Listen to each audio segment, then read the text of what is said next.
Ваше превъзходителство,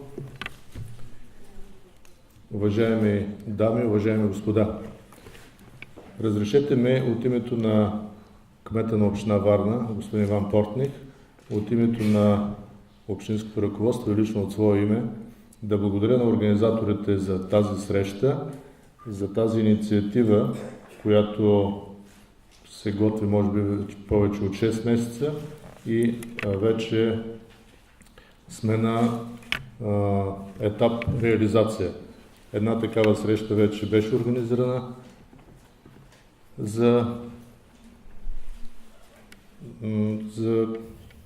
жителите на Варна, за гражданите на Варна, лекция с унгарския посланник. Сега това е втора лекция с негово превъзходителство Джонатан Алан, посланник на Великобритания, по важни въпроси от идейното развитие и бъдещето на България. Всичко това, което се организира, е, разбира се, много важно за нашите бъдещи икономически, търговски, политически взаимоотношения и в лекциите, които слушаме, можем да хванем определени направления за развитие на нашата страна, можем да хванем определени важни такива стратегически приоритети, които ще ни дадат възможност за постигане на по-добри възможности за развитие на икономика, търговско-икономически отношения, за постигане на по-добър социален и жизнен статус на гражданите на Варна и на нашата страна като цяло. Благодаря на посланник Алан, благодаря на организаторите още веднъж. Успешна работа! Благодаря ви.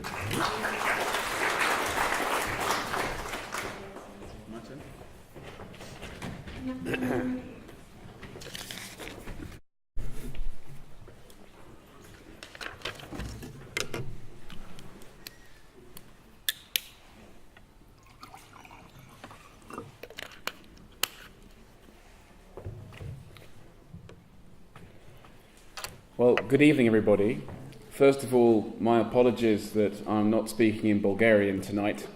I'm afraid I simply haven't had the time to prepare my remarks in Bulgarian. So I apologize for that. And if you judge me lazy, I accept your judgment. Mrzalivsam. So, it's a great pleasure to be here today. It's taken a bit of time to make it. I think I was invited some time ago. And getting my trips to Varna to align with the possibility has not been so straightforward. I particularly delighted to come at the invitation of Ambassador Ivan Stanchov, a most remarkable man, a most remarkable representative of Varna, of Bulgaria, and I claim him for Scotland as well, where he lives some of the time. And in his honour, today the weather has been Scottish. But on a serious note, I wish him all the very best, because I know he is recovering from an accident at the moment, and I'm sure you all join me in sending our best wishes from this hall today. So I flew into Varna from Sofia this morning, and you come into Varna and you see a different Bulgaria from the one in Sofia. Why? Well, I myself come from an island. I come from the United Kingdom of Great Britain and Northern Ireland, and that is an island. And we islanders, we have a special relationship with the sea. It is our protection, but it's also our gateway to the world. And when I come to Varna and I see the sea, it takes me home. And it makes me think that here is Varna, the nation's maritime capital, a trading centre whose horizons stretch over the Black Sea and ultimately across the whole world. And whereas in Sofia, perhaps I'm thinking about internal issues. I'm surrounded by mountains, looking in on myself, thinking about internal politics. Here in seafaring Varna, I naturally find myself thinking about the external world, and hence my decision today to talk a bit about foreign policy and the external policy. Now, Bulgaria is both a Balkan country and a Black Sea state. We've only got to look at Bulgaria's history to see its strategic importance at one of Europe's great crossroads. After a period of focus elsewhere, I think that the strategic importance of the Black Sea and Balkan region is rising up the international agenda. Indeed, this year I inspected British troops taking part for the first time in many years in an international exercise at Novo Selo. But regrettably, both the Black Sea and the Balkans are now less stable, less safe places than they once were. The cause is what British Foreign Secretary Philip Hammond has described as an arc of instability around Europe. That instability has many manifestations. Arab Spring failures in Libya and Egypt that have led to internal conflict, the full-blown disaster that is today's Syria, the current barbarism that we're seeing from ISIL, Islamic State in the Levant, in Syria and in Iraq, including now the beheadings of 2 British hostages, to Russia's aggression against Ukraine and the illegal annexation of Crimea, building on Russia's occupation or encouragement of separatism in Georgia and Moldova. And that's led to ongoing tension in the Western Balkans and efforts to distract the countries away from the European Union. Now, Bulgaria is directly affected by many of these problems and indirectly by them all. The UK and other EU member states are also likewise affected. And I believe our response needs to be at 3 levels. We need to work multilaterally, working together, whether in the European Union, the United Nations, in NATO, or in ad hoc coalitions. It's the highest level. But also we need to work bilaterally on a nation-to-nation basis, working with individual partner countries. And finally, we need to work domestically, ensuring that the external threat we face is met by an internal response. And there needs to be a cohesive response across those 3 levels. And I'll be arguing as well today that any suggestion that foreign policy is something that happens abroad is wrong. Foreign policy is something that happens at home, happens for us all. Of those different challenges I mentioned in this arc of instability, the biggest and most threatening to the Balkan and Black Sea region comes from Russian aggression in Ukraine. There may be disagreement in the European Union about the right response, but let us not disagree about what actually happened. A European country has been invaded, ultimately because a pro-Russian government in that country fell to protesters who wanted to sign an agreement with the European Union. The illegal annexation of Crimea took place in less time than it takes to buy a car in Bulgaria. Although whether that says more about Bulgarian bureaucracy or Russian planning, I'm not sure. Russia has supported separatists with heavy weapons, resulting in the tragic and criminal loss of Flight MH17. And Russia has sent its own troops to fight in Ukraine, with the mounting death toll hushed up. At times in the past 25 years, the EU has referred to Russia as a strategic partner. That status is now dead and buried.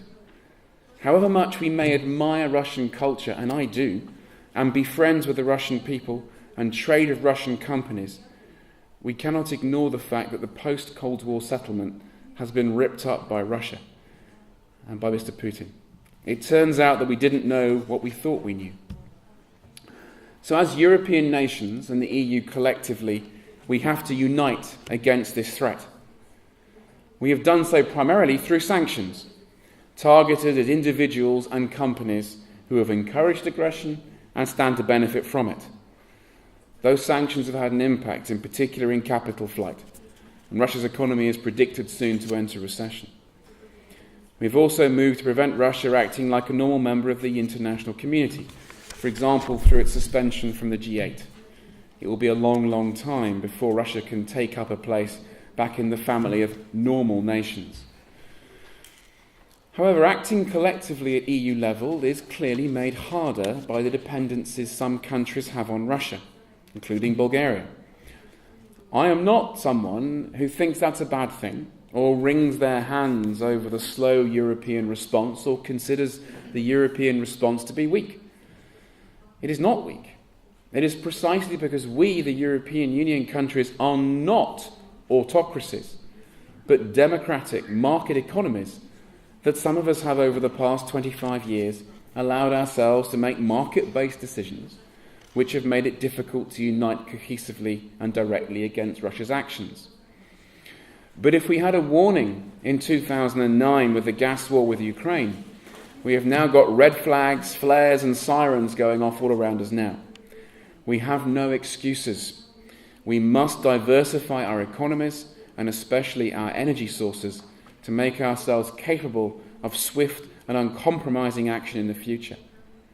If we are worried by what we've seen in Ukraine and by the way in which this Russian government has chosen to act, then the best deterrent of all to that Russia we see developing is to take away Russia's power to threaten us by diversifying our economies. Bulgaria has a pivotal role to play on this energy diversification, both domestically and regionally at those two levels. Bulgaria could and should be a crucial link between gas from Azerbaijan flowing along the Southern Corridor pipeline route from 2019 and the rest of Southeast and Central Europe. Bulgaria already has a contract in place for 10% of that gas, an initial 1 BCMA from 2019. Yet despite it having been a priority project ever since I arrived in Bulgaria, there is no sign of progress on building an interconnector to get that gas here.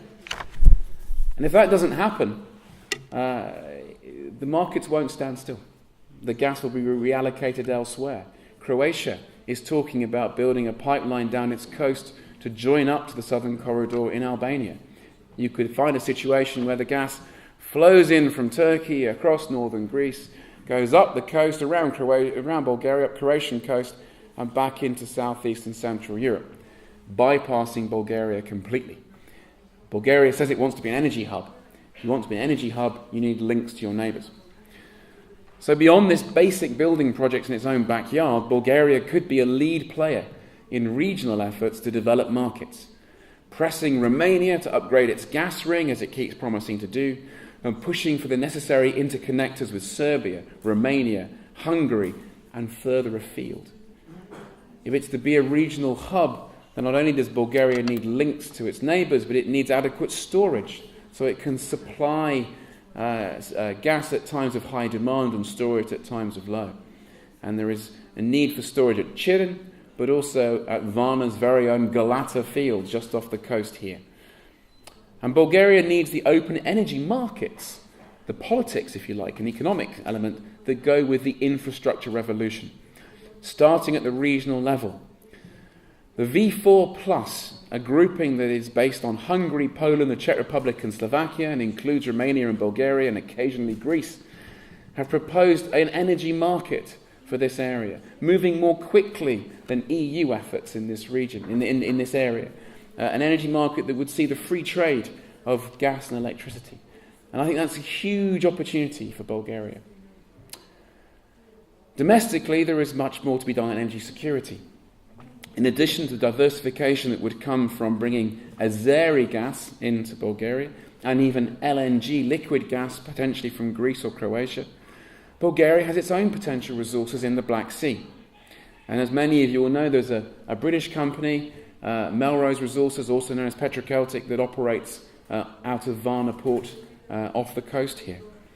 It provides between 10 and 15%, depending on the year, of Bulgaria's gas needs at a substantial discount on the Russian price.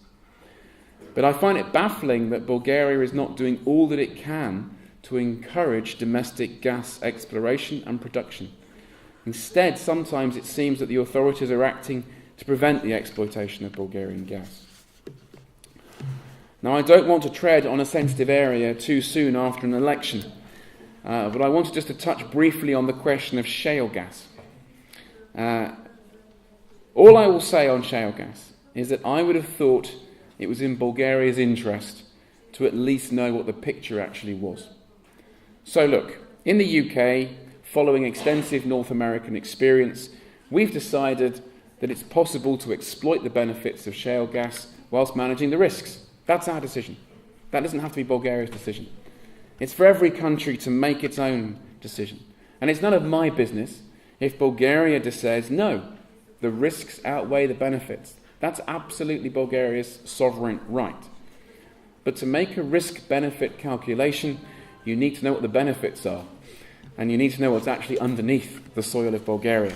So I would respectfully suggest that whilst making that decision, policymakers also find out what's there. And having risked that bit of controversy, let me risk a bit more controversy.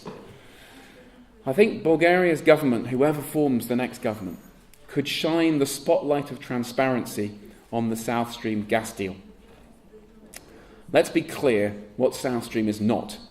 It is not a contribution to energy security in the sense of diversifying the sources of supply. There's no new gas in South Stream. But its supporters argue that South Stream would potentially benefit Bulgaria by bringing gas directly from Russia. Okay, but we know very little about the price that Bulgaria would pay. And I think that's where the spotlight of transparency could be shone. The European Commission, along with many observers, is deeply suspicious of the tendering process that took place for the onshore part of the pipeline. So let that be reviewed openly in the Bulgarian national interest by Bulgaria, not because the European Commission or any foreigners are demanding it. And whilst the UK doesn't see the economic or political case for South Stream, if it goes ahead, it is absolutely clear that EU rules and laws must be followed to the letter. And the last element of energy security, of course, is to use less of it. Negawatts, the energy we don't use, is a lot cheaper than the megawatts that we create. Bulgaria is, unfortunately, the most energy inefficient country in the European Union. Now, that might sound like bad news, but as a great optimist, I think that's actually good news, because that means there's lots of what we call low-hanging fruit to be plucked. There are easy options for Bulgaria, cheap options to save money and increase energy security. A comprehensive energy efficiency program would save money for consumers and the state and reduce dependencies on other countries. You may not have thought that insulating material was a strategic weapon, but it is. Now, Bulgaria is, according to most polls, the most pro-Russian EU member state. And I very much do not want to present today a choice between Russia and the West. That is not my task. It's a choice between values. On the one hand, of democracy and an international rules-based organisation like the European Union that Bulgaria is a full member of. On the other hand, President Putin and what he's done in Crimea and Ukraine. And in that, I don't believe Bulgaria has a choice to make. It's already made its choice. But the same may not be true of other countries in the region. As EU member states, we need to revisit the European Neighbourhood Policy, the ENP. We have taken too much of a one-size-fits-all approach, and it hasn't worked well enough.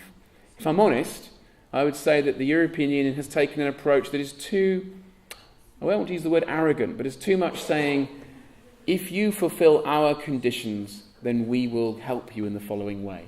And a number of countries have said, no thanks. So we should differentiate. Some countries are on the road to EU membership, and they need to adopt standards and policies, and their political values need to align with ours. But many others are not in that camp. And perhaps we need to be more transactional, identifying what we as the European Union want in those countries, and giving those countries what they want, more rapidly and with fewer conditions. It has to be of concern to us that President Putin is able to attract admirers in our own Balkans backyard. Bulgaria could be a regional leader in the Balkans, sharing its experience as a country that has close historical, cultural, religious, ethnic and trade ties with Russia, but that has taken a clear decision to go down a Western European Union path. Indeed, I believe Bulgaria has a huge amount to gain from orienting itself as the European gateway between, on the one side, the Western Balkans, and the other, Turkey, with its aspirations for EU membership and its fast-growing economy. Taking a long-term perspective, as those countries get gradually closer to EU membership, that makes for a set of like-minded partners to add to Bulgaria's voting weight in the European Union and following Bulgaria's lead.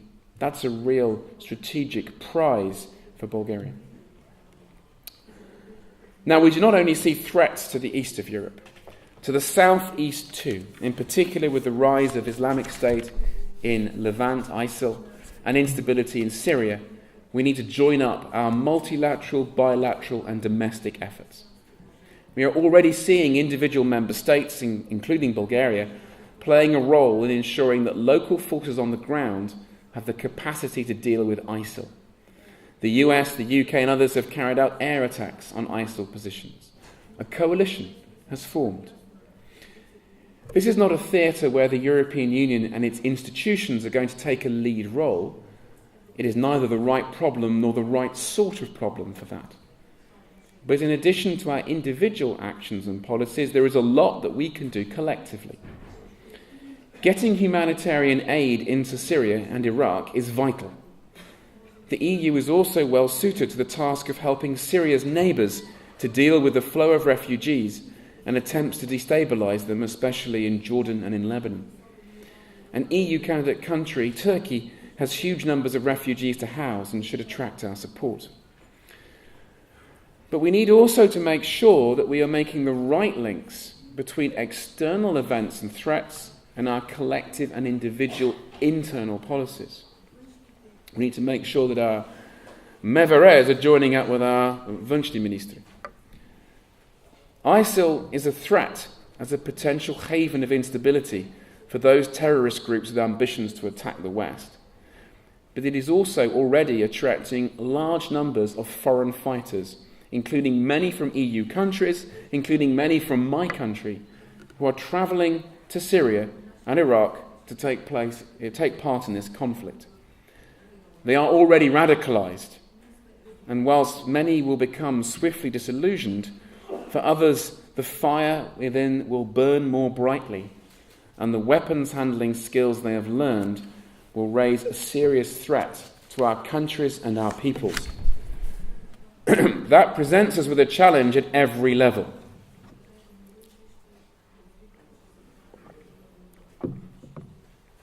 We have to become much better at sharing passenger information for internal EU journeys across internal borders, and ensuring when we toughen up our rules and requiring passenger details in advance of travel.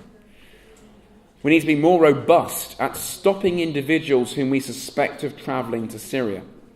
Free movement is a right for EU citizens, but it is not an absolute right. I want countries that police Europe's borders, such as Bulgaria, to feel completely confident in stopping suspicious Britons and sending them back to the UK, where if we need to, we can confiscate their passports. We value enormously our relationship with DANS and other Bulgarian organisations on counter-terrorism. We rely on the cooperation we have with them. It is a comfort for us to know that our Bulgarian colleagues care as passionately about terrorism and the threat to our countries as we do, and always walk the extra mile to help protect us. And as we all adjust to this new threat we face, we need to exchange best practice and information freely. I know that after elections there's always a desire to reform government structures. This is true in the UK as well. And this is a particular temptation on the security side.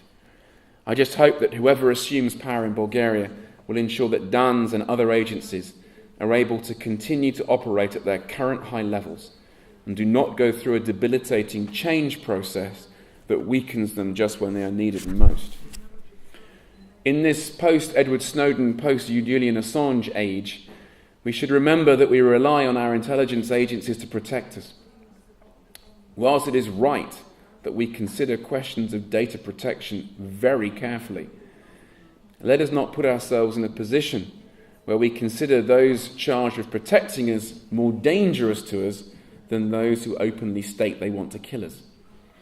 Let us ensure that our laws and procedures protect us. So what do I conclude? In my first year here, Hezbollah killed 6 people, including a Bulgarian citizen, at Burgas airport. Last year, the conflict in Syria spilled over into Bulgaria in the form of a wave of refugees. Both were unexpected, and both go to show how quickly foreign policy can become domestic.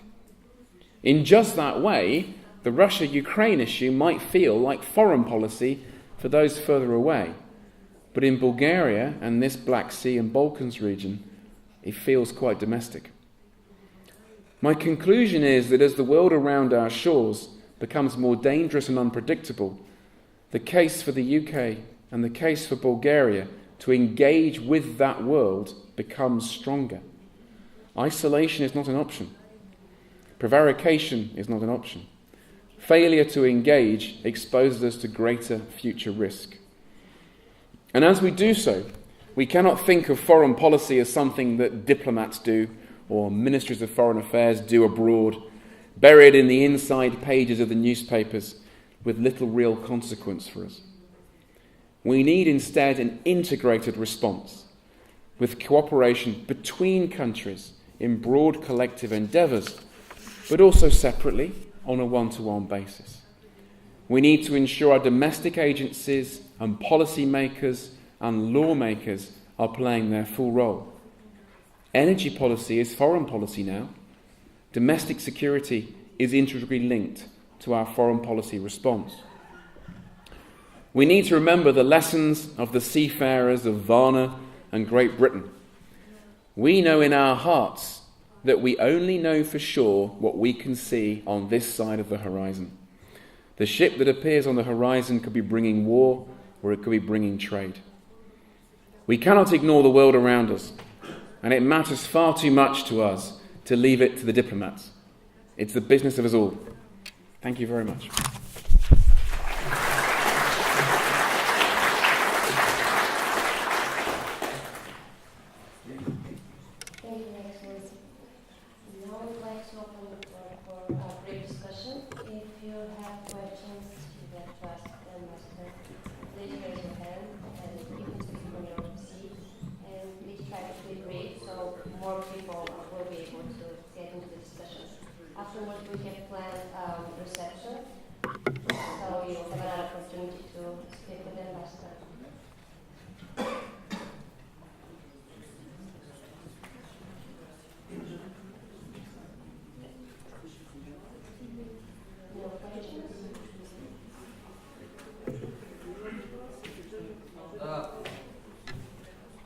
Въпрос там.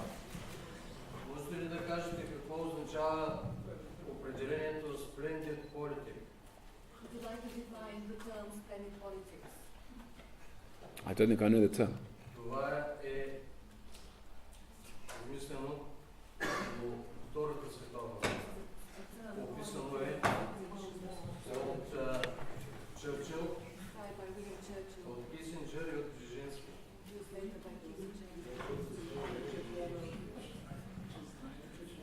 И общо взето показва външната политика на Великобритания спрямо останалите държави. I have to confess, I am less learned than the questioner. I'm not aware of the comment, and without a definition of what he's referring to, I can't defend or applaud British politics, depending on whether he's attacking it or supporting it.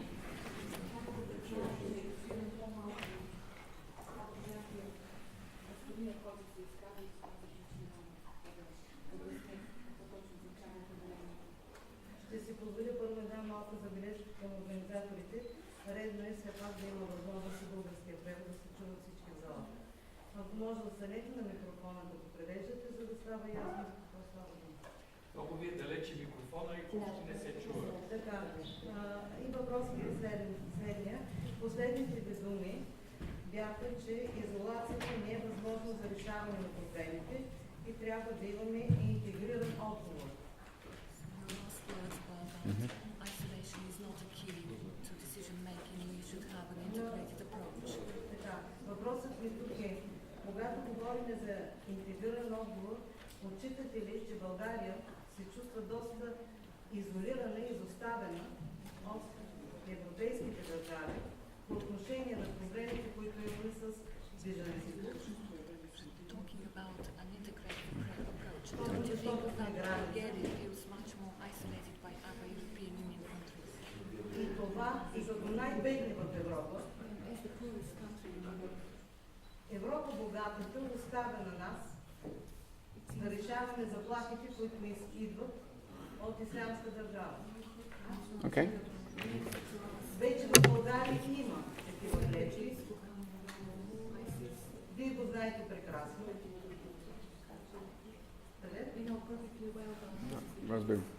По тази причина считам, че когато говорим за интегриран подход, той трябва да има отношение и по финансиране.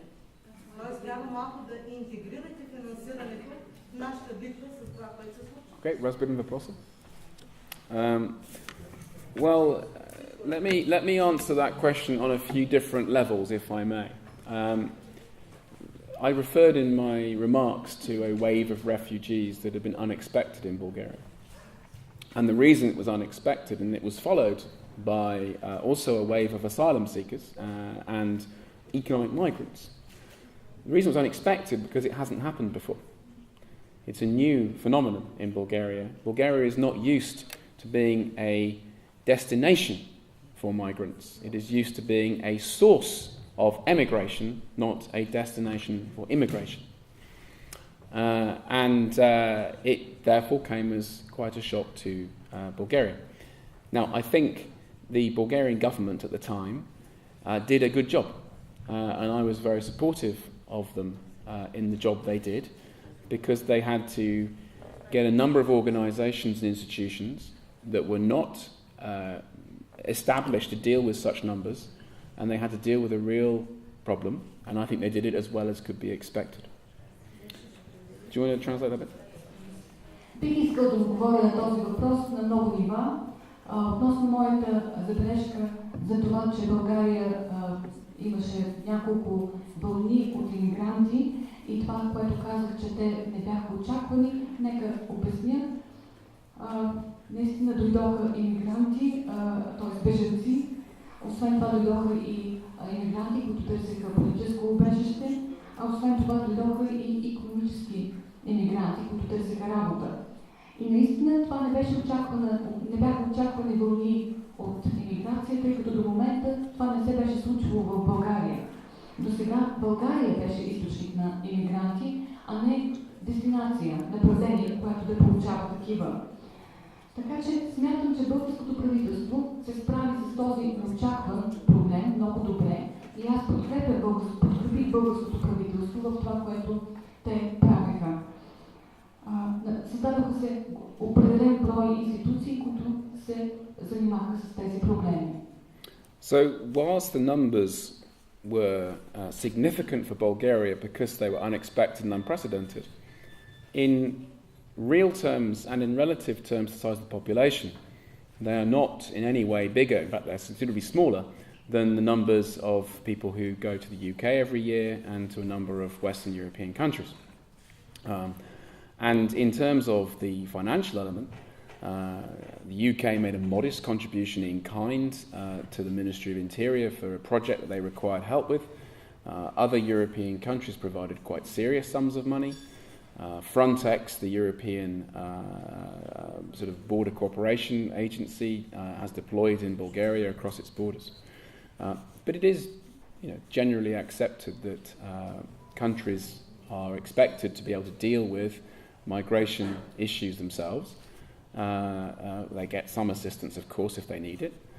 And it's not considered really that the numbers that Bulgaria faced should overwhelm Bulgaria, given the fact that there are now systems in place to cope better with the phenomenon.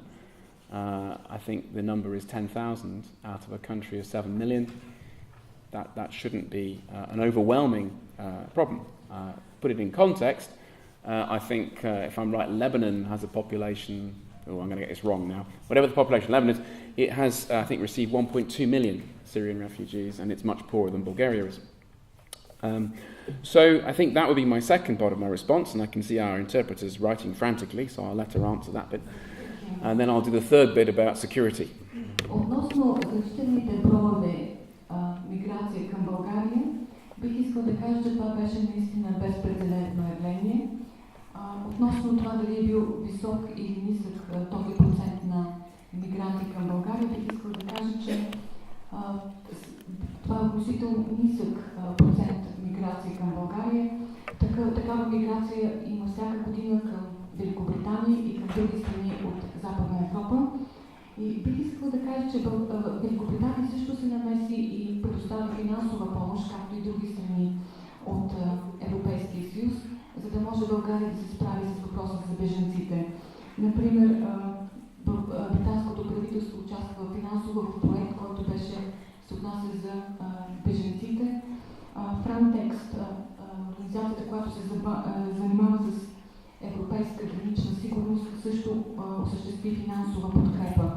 Но като цяло трябва да отбележим, че е необходимо страните, които посрещат вълни от бежанци или други имигранти, сами да се справят с този проблем. Очаква се, че те могат да се справят.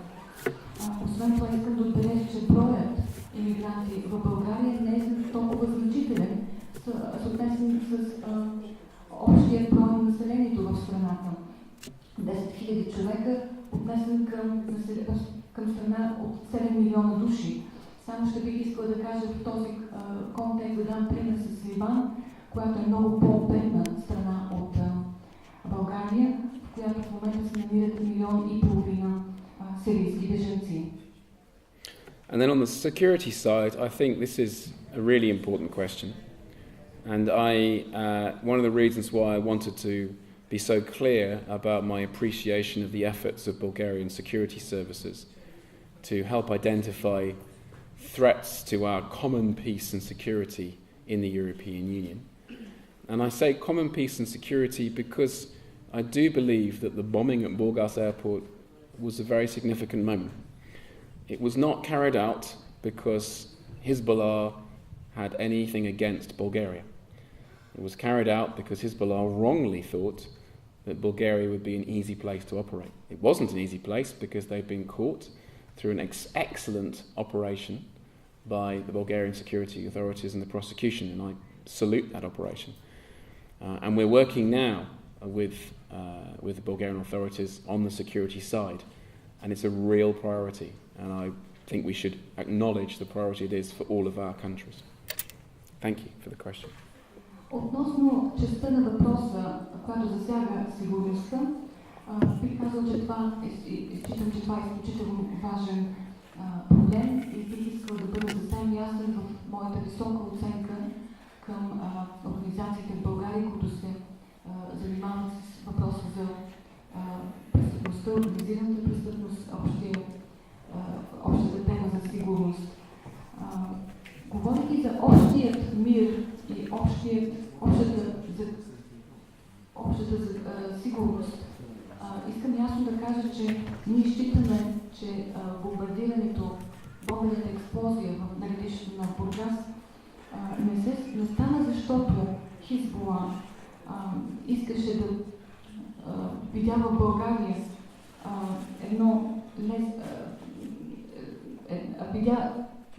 това стана, защото Хизбола видя в България едно лесно място, в което може да работи. Но всъщност това не се оказа така. И отново искам да поздравя всички организации, които работиха по този въпрос в бързата им и компетентна работа. Бих нарекла тази работа отлична. И прокуратурата, и другите органи се намесиха и аз ги поздравявам за това.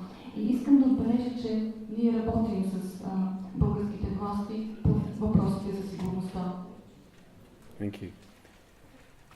Are there any other questions? Before taking any other questions, желая да говоря от организацията. Беше обявено официално, че работният език на лекцията ще бъде английски.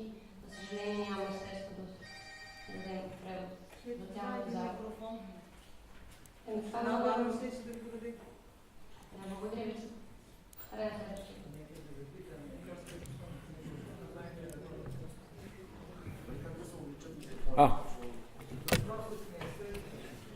Как гледа правителството на Великобритания на безпардонното политическо налагане на трансевропейските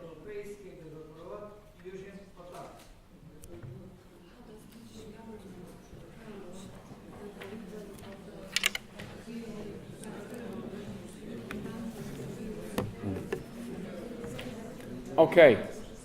Let me just ask the organizer how you want me to carry on. Do you want to carry on with a liaison interpreting, or shall I answer the question with interpretation in that corner, as before in the speech? We'll carry on like this. Okay. The British government's view on South Stream is, I suppose, in different levels. The first thing I would say is that after the invasion of Crimea and the invasion of Ukraine, all European Union countries signed up to a common agreement and declaration at the March European Council that we would do nothing that would undermine the government of Ukraine or the Ukrainian people. And it's difficult to see how South Stream benefits Ukraine. Относно британската позиция спрямо Южен поток, британското правителство мисля, че откликна на няколко нива. И първо искам да кажа, че след инвазията в Крим и в Украйна, всички страни от Европейския съюз подписаха декларация и ясно изявление в Съвета на Европа, според което нищо няма да бъде предприето от страна на Европейския съюз, което да подкопае позицията на Украйна. И аз не смятам, че Южен поток, проектът Южен поток помага на Украйна по какъвто и да е начин. Because the sole purpose of South Stream is to bypass Ukraine. South Stream will not deliver any new molecules of gas into the European Union or the territory of Europe. It will simply deliver them along a different route. Тъй като единствената цел на проекта Южен поток е на практика да заобиколи Украйна. Този проект няма да въведе нови количества газ в страните от европейски страни, а на практика ще изведе същия газ по друг път. So South Stream is not a strategic European project because it doesn't improve the diversification of gas for the European Union and therefore does not improve our energy security. По този причина Европейския съюз не се счита за стратегически проект за Европейския съюз, тъй като по никой начин не подобрява диверсификацията на газ към европейските страни. So we're not big fans. Така че не сме големи почитатели на този проект. More deeply than that, we would say that it is crucial that this project, if it goes ahead, and if the countries still want to proceed with it, must absolutely 100% meet the rules and laws of the European Union. And there are those who argue for exceptions. This is not a good time to be going around Brussels asking for special exceptions for Mr. Putin. So I think no possible exceptions from EU rules and EU laws. And that includes the tendering process that's already taken place, which, if I may speak frankly, was rather extraordinary for the onshore element in Bulgaria. And the European Commission has noted the extraordinary nature of that tender process, and that's why I called in my remarks for sunshine to be let in, so we can all see, especially the Bulgarian taxpayer, what happened in the tender process and how much you are going to be paying or benefiting from this project. И на по-дълбоко ниво бих искал да кажа, че въпросът е изключително важно.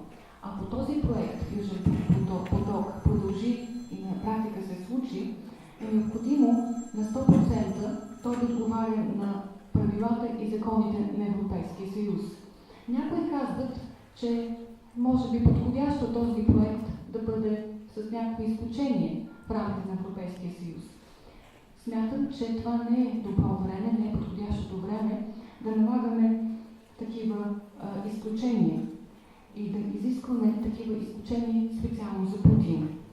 А такива имаше много и бих казал, че включително относно процеса на тръжния процес бих го нарекал като изключителен. И мога да кажа, че Европейската комисия излезе с подобна позиция относно природата на този тръжен процес и също го нарече по този начин като изключителен. Затова призовавах и в моите предишни коментари, като част от моята лекция, за повече светлина, повече откритост, за да може всички, включително и българските данъкоплатци, да видят дали в крайна сметка какво ще плащат, ако ще плащат за този проект и какви са ползите за тях, ако има такива.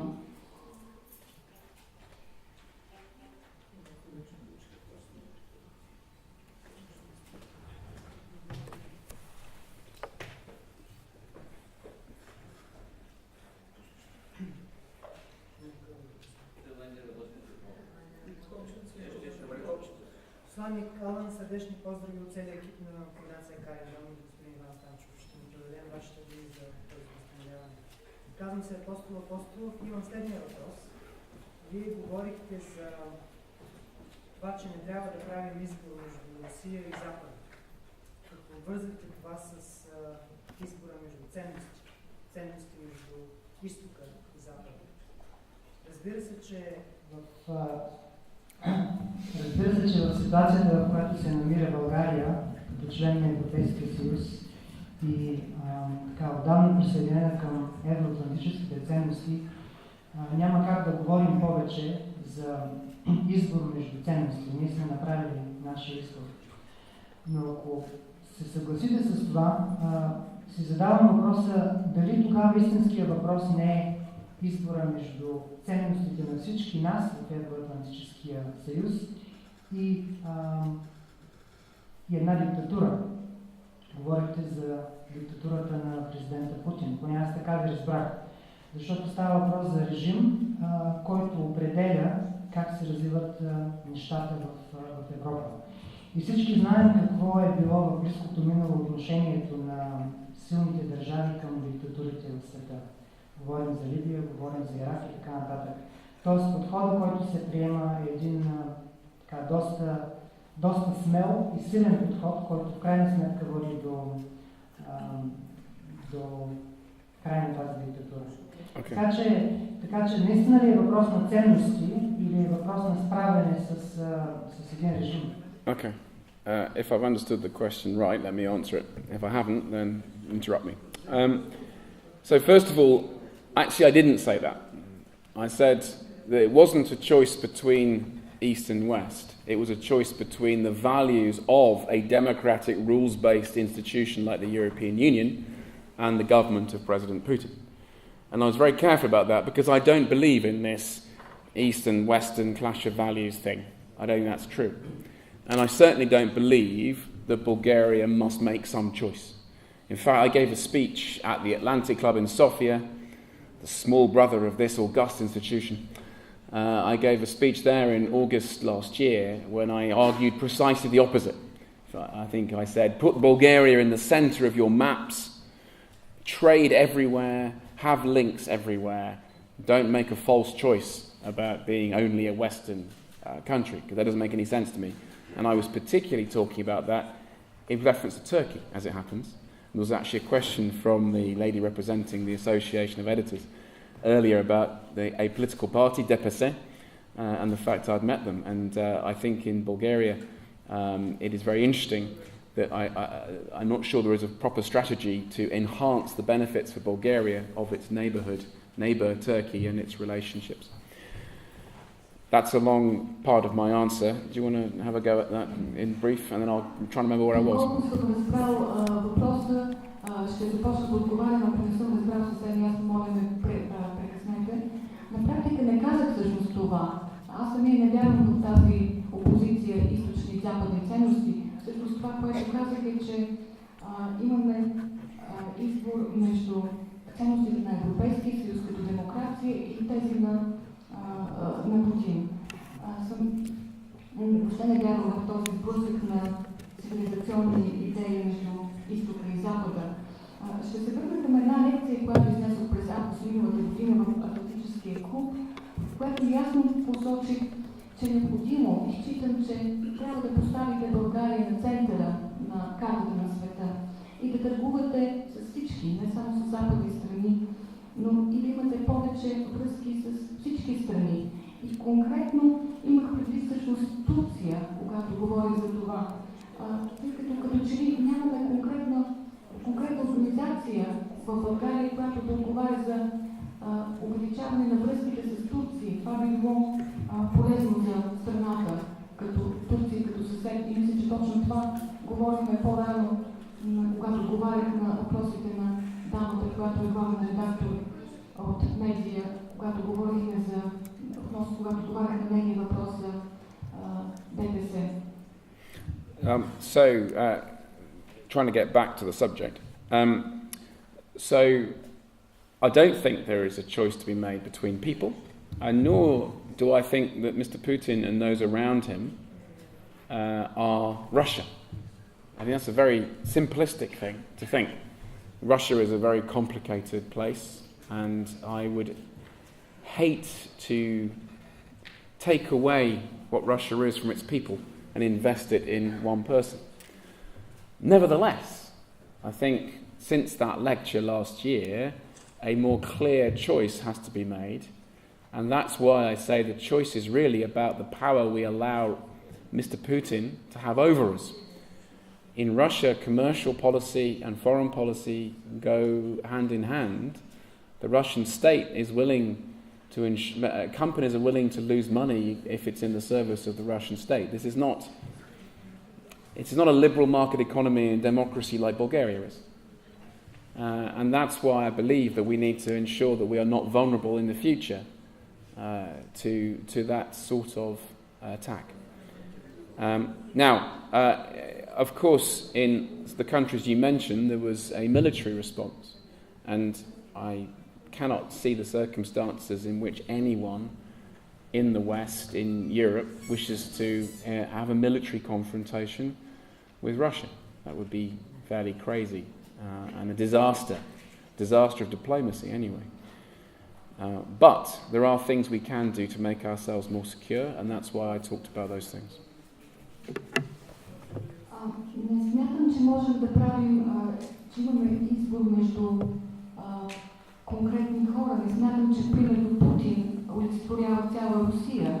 Не смятам за редно да считаме Русия за Путин и обратно, тъй като това е един много последващи подход към проблема. Русия е едно много по-сложно понятие от един конкретен човек. И пак да се върна към тази лекция, която изнесох миналата година, като че ли една година по-късно ни се налага да направим много по-ясен избор. И става въпрос за избор на това колко власт можем да допуснем против да има върху нас самите и върху нашите решения.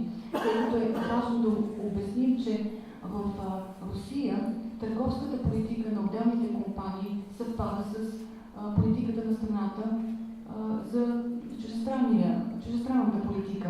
Например, има компании в Русия, които губят пари, са съгласни да губят пари, само защото това е в интерес на чуждестранната политика на Русия, тъй като това не е либерален, не е отворен пазар. Тук въобще не е такъв случай с страните в страна като България.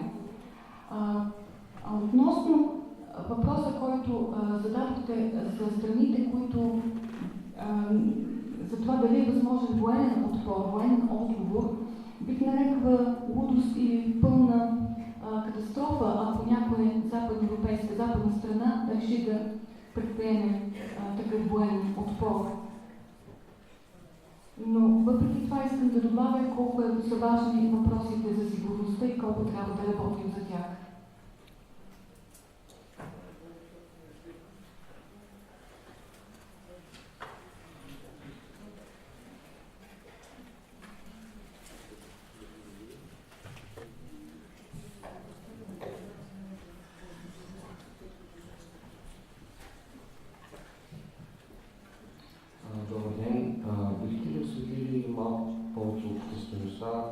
във връзка с трансатлантическото търговско споразумение.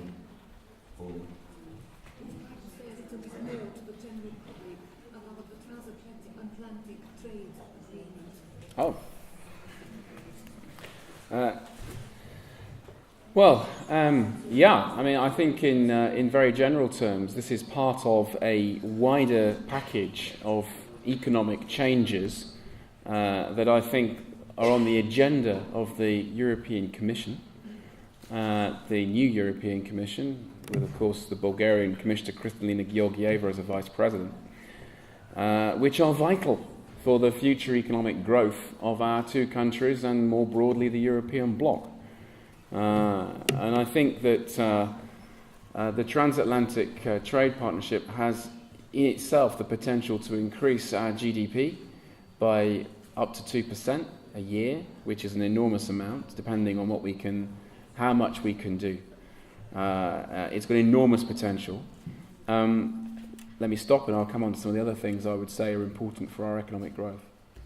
Бих искал да кажа, че трансатлантическото споразумение е част от един много по-голям, по-широк набор, пакет от икономически мерки, които Европейския съюз приема, за да подобри икономиката. Конкретно има предвид мерките на Европейската комисия, на която заместник председател е българката Кристалина Георгиева. И е необходимо да отбележа, че това споразумение е изключително важно и за двете ни страни, както и за всички европейски страни от Съюза, тъй като би могло да увеличи брутният вътрешен продукт с поне 2% годишно, което е една огромна сума и бих искала да кажа, че има огромен потенциал това споразумение. Well, let me carry on. I heard the word secret and I heard the word risk. Secret risk. So why is it secret? Well, I think we're very open about what we're trying to achieve. The reality of a negotiation, of course, is that if you share your negotiating position and all your red lines openly, then the opposition tends to do quite well in that negotiation. If you're playing cards, you tend to play with the front of the card facing you, not facing your opponent. But I think there's a huge benefit for countries like Bulgaria and like the UK. The UK is an open trading nation that believes in competition and is against protection of its own firms and industries. And Bulgaria is a country which has, I think, a huge number of advantages. You do not believe in protectionism in Bulgaria. You have a good quality workforce at the moment, which is a shame perhaps for you. You have a low salaried workforce, which is very attractive then to foreign companies. But of course that also means you've got the potential for lots of investment and growth. And I think Bulgaria would be a winner out of greater free trade. And I would add to the transatlantic free trade the importance of doing more in the European Union. The digital single market is a clear example where we need to do much better. Чух думата тайна и чух думата риск, така ще коментирам за тайния риск. Защо са тайни тези преговори? Бих казал, че ние сме много открити за това, което се опитваме да постигнем. Но съгласете се, че по време на едни преговори, ако ние разкрием нашите стратегии като преговарящи, това ще даде много възможности на нашите опоненти. Както когато играем карти, държим картата с лице към нас, а не с лице към нашият опонент, така и за тук запазваме част от нашата стратегия при преговаряне. Считам, че това споразумение ще има огромни ползи за България и за Великобритания. Ние в Великобритания вярваме в откритата конкуренция, нямаме защитни клаузи за наши британски компании, не вярваме в протекции на наши компании. Подобна е и политиката на България, където също нямаме защита на местни компании. Това, което мога да кажа, че имате много добра, висококачествена работна сила. За съжаление, заплатите са ниски, но ако погледнем на това от друга страна, това пък дава голям потенциал за растеж, тъй като ще привлече много външни инвестиции. The real advantage of TTIP, the transatlantic partnership, though, is the opportunity to set a common EU-US standard for the world. Because we are seeing increasing growth and the emergence of countries like Brazil, India and China. Now, the World Trade Organization has failed to come to an agreement now for years on a comprehensive trade round. It's quite hard to see it happening anytime soon. But by the EU and US together, with their huge global market share, setting the common standards to trade in the two blocks, you would effectively be setting the standard for the whole world to trade with you.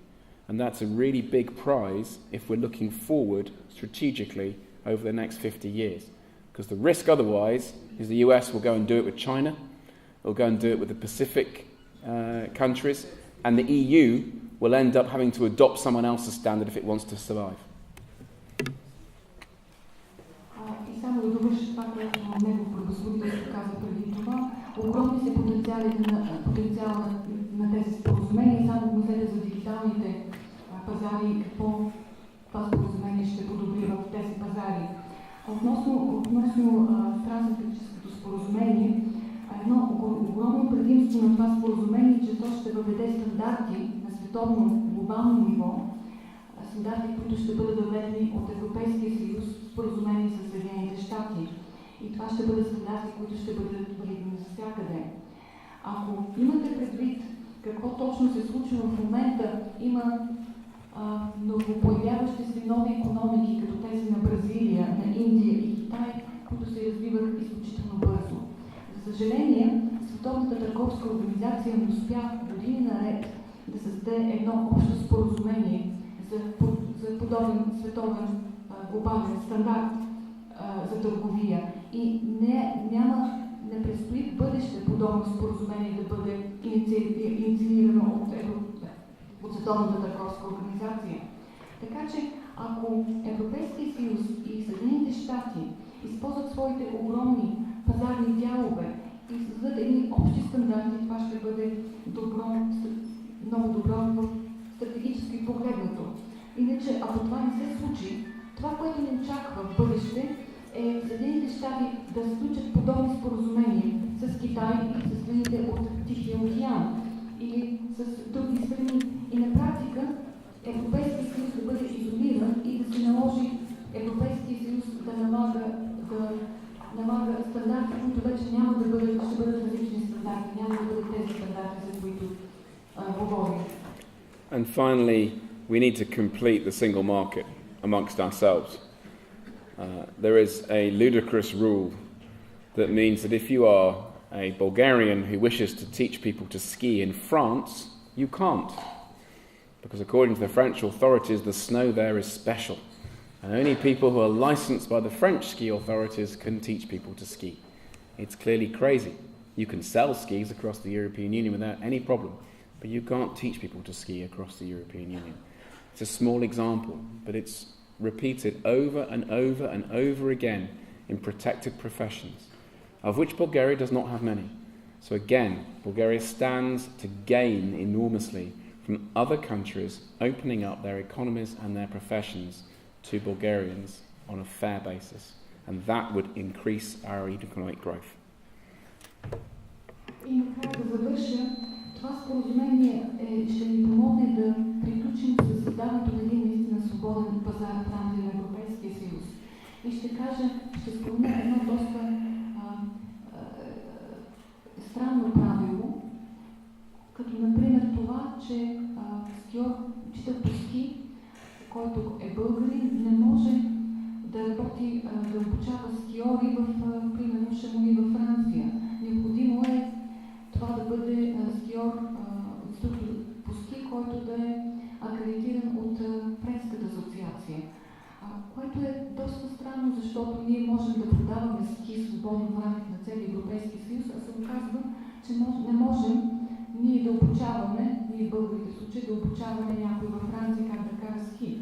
Така че този малък пример всъщност говори много, тъй като той се повтаря на всички нива в много области.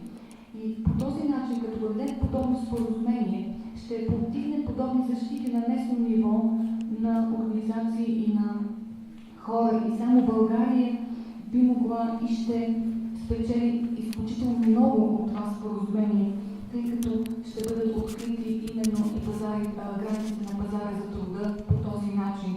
И това ще увеличи много вътрешният растеж. Изразявам искреното си притеснение от тази агитация за това споразумение и ще цитирам бившия евродепутат Ивайло Калфин, който на предизборните срещи, защото този въпрос съм го задавала на абсолютно всички кандидати за народни представители и за европейски преди това, за трансграничното споразумение.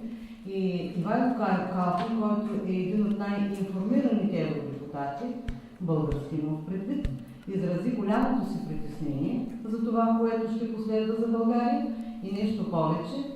Той каза, че искрено се надява, че когато България ползва ветото си, защото има тази възможност, ще успее да защити повече интересите си. Така че ще съжалявам, аз дори не задавам въпрос в момента. Аз просто казвам, че нещата не са толкова розови. Вие ги знаете, че не са розови. И в България в момента не най-големия плюс е ефтината работна ръка, защото това е унизително. Най-големия плюс на България е природата и шанса на България. Знам, че неудобни въпроси. Това прекрасно разбира какво говори, но... Благодаря за коментар и разбирам това. Господин Калфин представи АБВ, една партия от лявата. Те имат тяхните мнения, аз имам моите. Всичките мнения и другите така отговарят. Аз казвам, че Калфин беше най-информиран, защото по другите въобще нищо не знаеха. Но само знае, че има големи притеснения. Аз много харесвам го също. Какво харесвате? Господин Калфин. Той е много разумен човек. Аз не мога харесвам. Имаше въпрос там?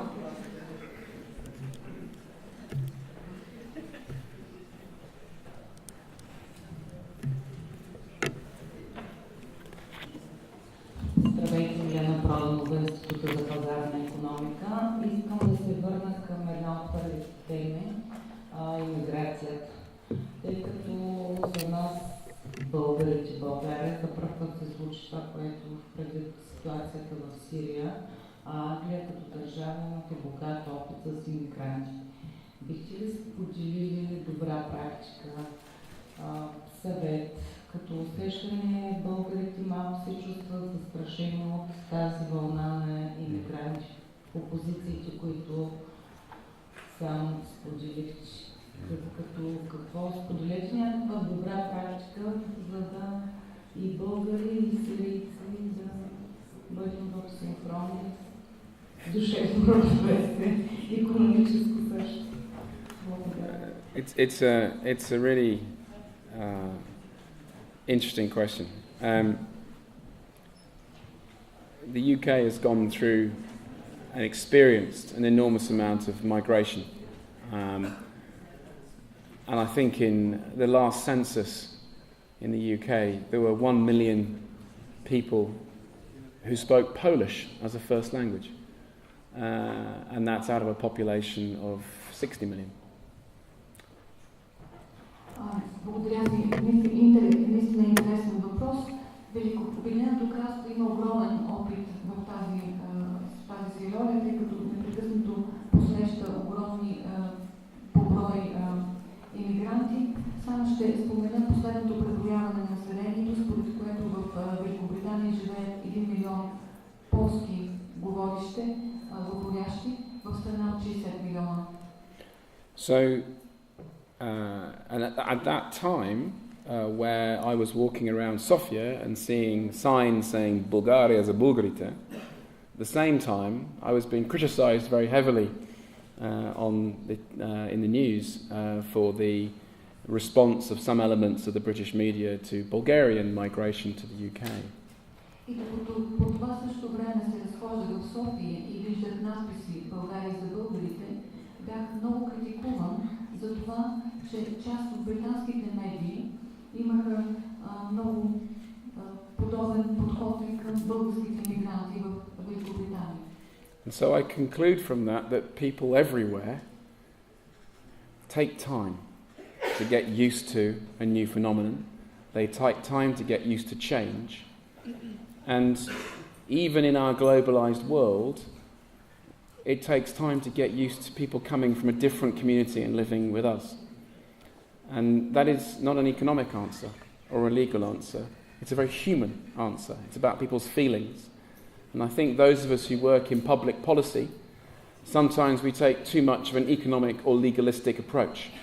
And we can say, well, these are the rules, or well, migration is good for our society because young people come in and provide taxes and do jobs that then ensure that old people get pensions, or whatever we might conclude as economists. But we overlook at our peril that very strong feeling that people can have and the time it takes for people to get used to new ideas. Необходимо е да спомена в такъв случай, че на всички отнема време, очевидно, да стигнем с подобни големи промени. И дори в нашия глобализиран свят става все по-трудно и отнема време, когато някой се присъедини от някаква друга общност и дойде да живее при нас. И бих искал да дам и много човешки отговор на този въпрос, тъй като за тук говорим много за чувства. И не бих искал въпросът да бъде отговорен единствено като от гледна точка на икономическа позиция или правен въпрос. Ще кажа, че различни са подходите към този въпрос. Например, можем, като икономисти да кажем, ето в нашата страна идват млади хора, които плащат данъци, работят и по този начин издържат пенсионната система на страната. Но ми се струва, че все пак трябва да говорим за именно този човешки елемент в моя отговор, а не да разглеждаме въпроса единствено от икономическа или правна гледна точка. I wouldn't presume to offer best practice from the UK. We have offered to work with the government on questions like refugee integration, if they would find that helpful. All I would say is that if you do not have an integration program, then those refugees are always going to be outsiders. If you do not give an opportunity to them to work and to their children to learn Bulgarian and to be useful members of your society, then their future is going to be pretty bleak. And this problem is going to continue. But there are no easy answers, and the UK is not a model. Не се наемам да споделям добри практики по този въпрос. Ние сме предоставили на българските власти подобни съвети, подобни практики, но от гледна точка, що се отнася до бежанците, мога да кажа, че ако няма политика за интеграция на тези бежанци, няма този въпрос да бъде разрешен по никой начин. Ако продължаваме да се отнасяме към бежанците като външни хора, като аутсайдери, не им предоставяме работни възможности за работа, не предоставяме на техните деца възможности да учат български и да се приобщават, то тях ги чака едно много нерадостно бъдеще. И този въпрос ще продължи да стои във времето и няма да намери своето разрешение.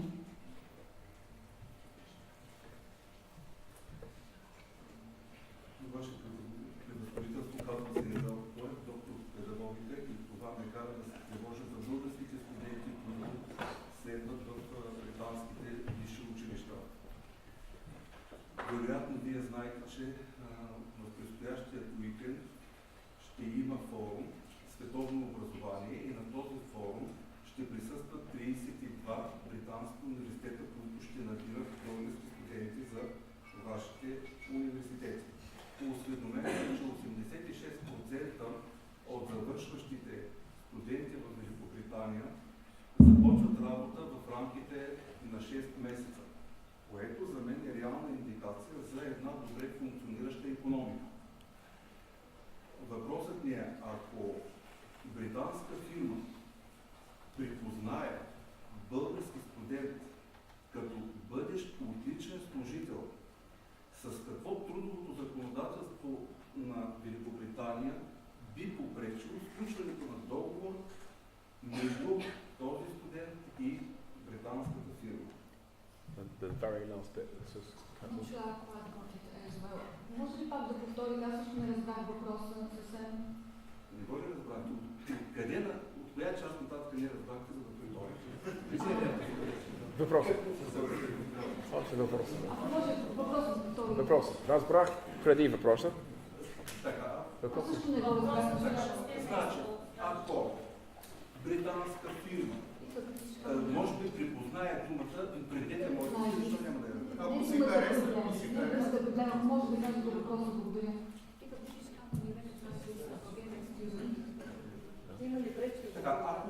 Ако фирма, която е британска, хареса студент, български студент, който следва в ваше висше училище, и този студент показва, че ще бъде отличен бъдещ служител, който може да бъде полезен за тази фирма.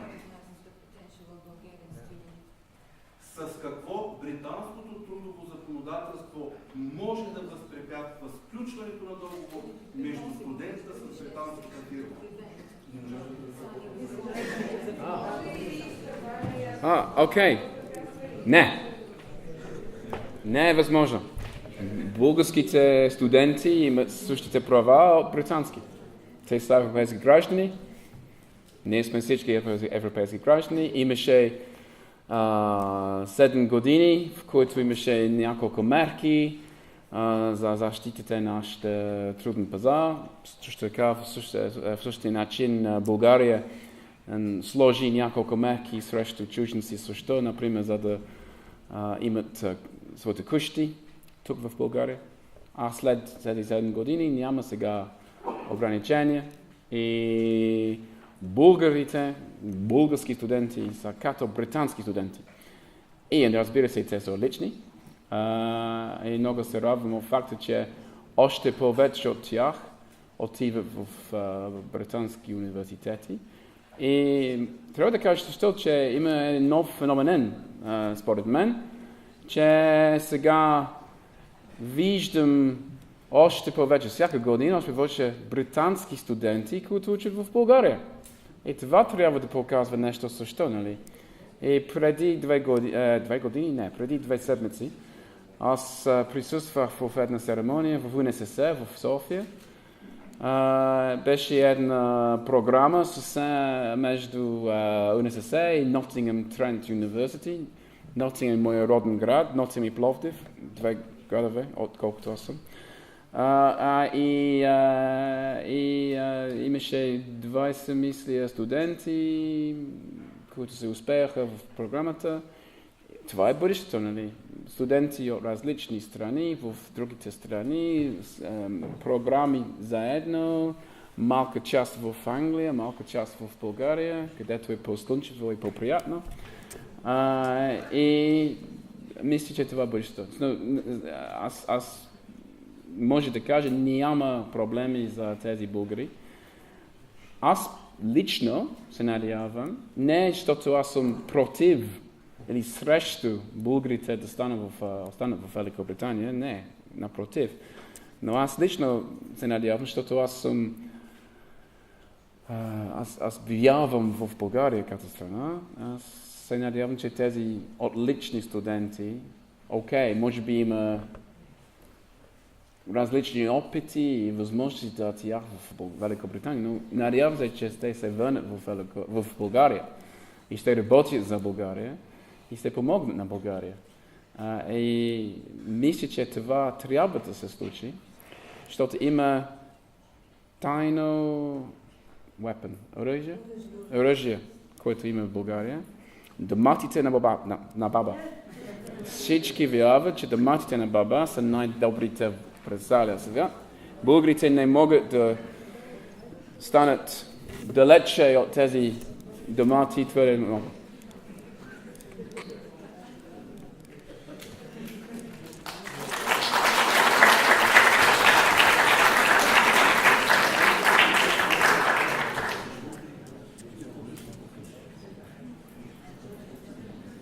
Има ли други въпроси? Can I say something to finish? Окей.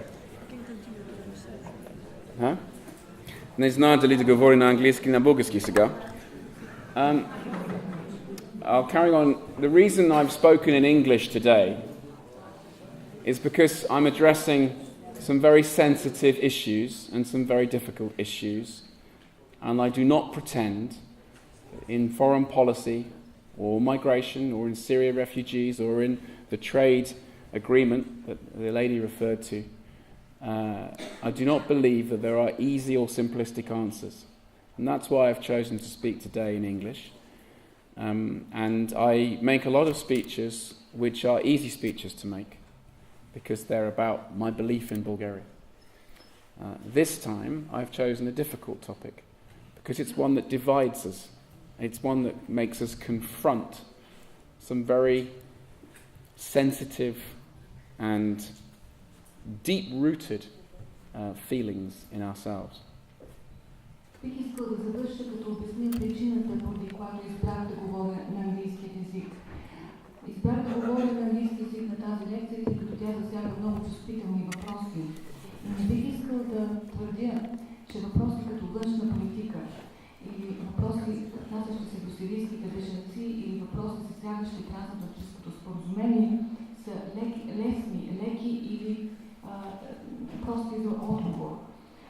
Обичам да говоря на български, когато засягам теми, които са по-лесни за мен. Това, например, моята вяра в България. Аз наистина смятам, че България и вярвам в страната.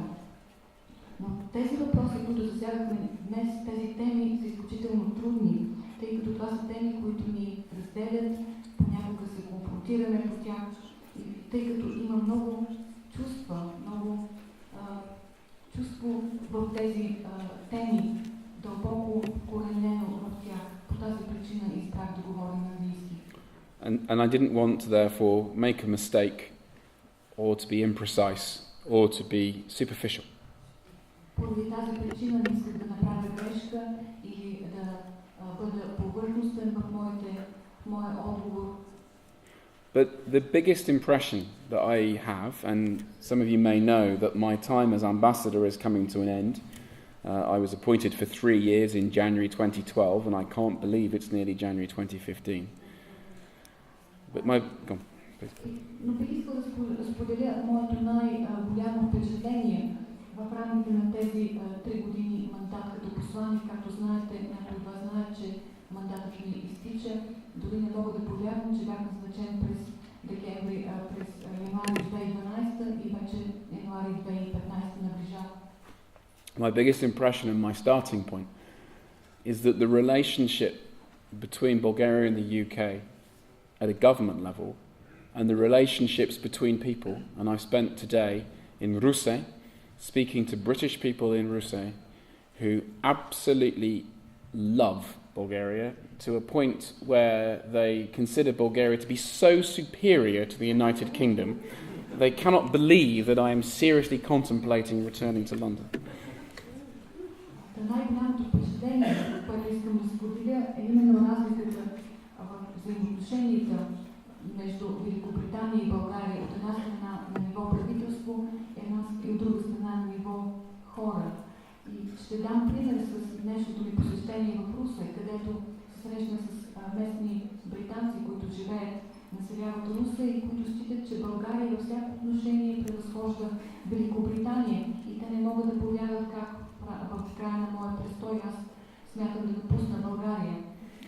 And President Plevnelia visited the UK in March this year at the height of the Ukraine crisis.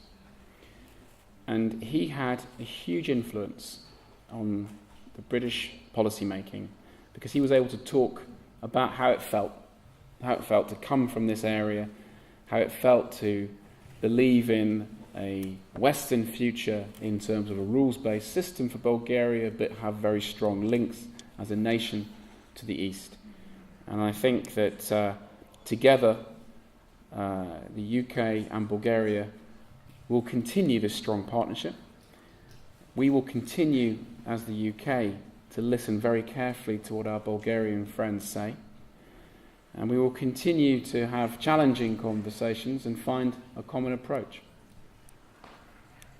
И бих искал да спомена и думите на президента Плевнелиев относно ситуацията в Украина, начин по който той описва как се чувства спрямо на случващото се и по какъв степен това се отрази на външната политика, решения, които бяха взети във външната политика на Великобритания, като за някой, който разбира много добре ситуацията, част от този регион и говори за страна, която има близки връзки с Русия. Така че се надявам Великобритания и България да продължат своите силно партньорство и се надявам и смятам, че Великобритания ще продължи да се вслушва в това, което казва България и ние ще продължим да имаме подобни разговори, които са голямо предизвикателство към нас. So when the day comes, hopefully not quite so soon, when they change the locks on the British ambassador's residence and throw my bags into the street and I'm forced to get on an aeroplane back to the UK. И се надявам, когато дойде деня, и то да не е съвсем скоро, когато сменят ключалките в посолството в Британия и ми свърлят с багажната се хвана полета за Великобритания. I will leave Bulgaria with a huge affection for this country and its people. Ще се тръгна от България с огромна любов и признателност към страната и хората. Including my son, who was born in Sofia and therefore is a Sofianец.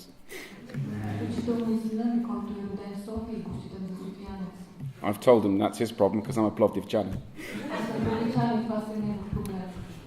But I will leave an enormous affection for Bulgaria and for its people and a huge belief in the future of this country.